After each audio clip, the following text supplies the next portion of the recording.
Hindi lang galing sa Congress kayo, Mayor, kundi naging presidente pa kayo.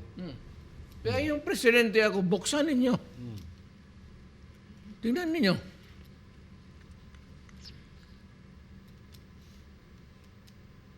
Yung discretionary fund, tingnan ninyo kung sinong nakinabang.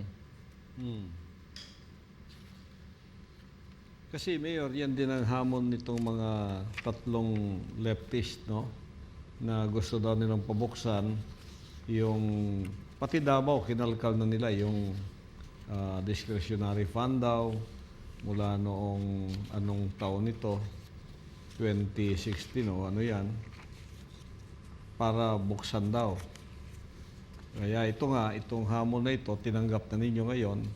Sige, buksan ninyo. Call. Oh. Buksan ninyo yung mayorship days ko. Tignan ninyo yung ginasto ko at tignan ninyo ano ang achievement ko.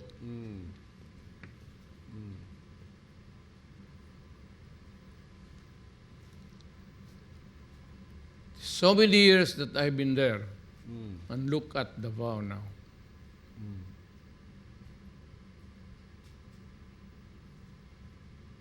Walang insurgency, walang criminality, walang droga.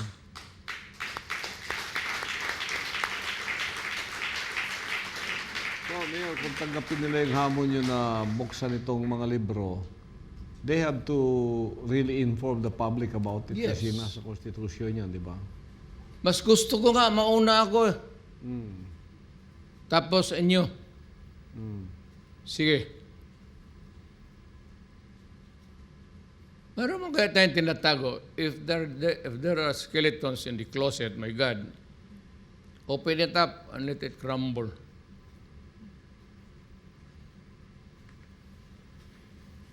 So, yung GOA Mayor ang mag-open ito, yung Government Auditing Office Yung COA talaga, it's COA. it's a constitutional mandate, Pastor. of the COA. Pero baski sinong tanungin mo, kayo mga Pilipino, huwag ninyong lokohin ang sarili ninyo, magtanong kayo, kayo mga Pilipino. Yung may alam sa gobyerno, tignan niyo kung ino-audit ba yung Congress. Ino-audit yan, pero wala, kung ano lang nailagay dyan, walang question, no hino ka. Walang red flag, walang red flag flagging, wala. Galing ako dyan. Abogado ako. Tinitignan ko kung anong nangyari. At tignan ninyo kung magkano ang nakuha ko beyond my salary also. And compare it to yours who have been there for so many years, wallowing in the filth of money and just keeping your silence until now. The best way is to... Now, pagka hindi nila ang COA nag-resist, then I would call upon the military to help me persuade COA to open up the books. The president down. Pati ang military, buksan ninyo. Kayo mga military, kawawa. Sos Marisep. Makita mo na yung Congress na kung paano nila pinagbibigay yung pera tapos mga sundalo na matay dyan. Minsan walang medisina, walang...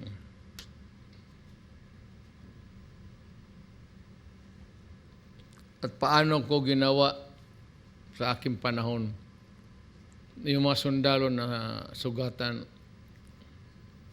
at namatay. Paano ko kayo kinupkop, minahal.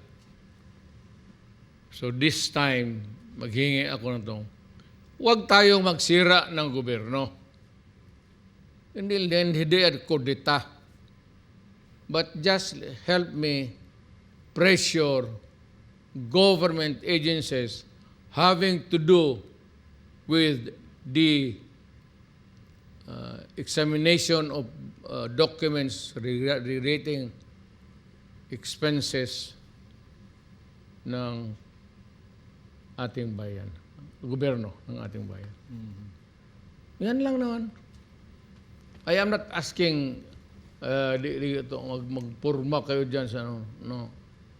Walang pressure. Alam mo kasi, military pati police, walang oposisyon ngayon. Tignan ninyo dyan sa labas, walang tumitira sa gobyerno, tahimik lahat. Papaano na yan? Wala na mag-criticize. Kung ano lang ang gusto ng gobyerno ngayon, sige lang. Go ahead. Nobody's minding the store, actually. Doon sa kabila. Tahimik sila, nabili lahat. Pati media, tahimik. Wala ka marinig. Puro praises or tahimik. Have you not noticed that?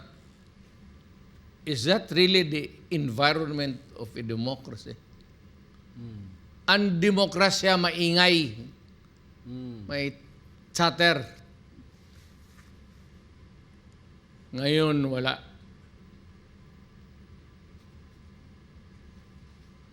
Katakataka, Mayor, kasi itong CPP and PNDF, kahit sino pang administrasyon, maingay yan.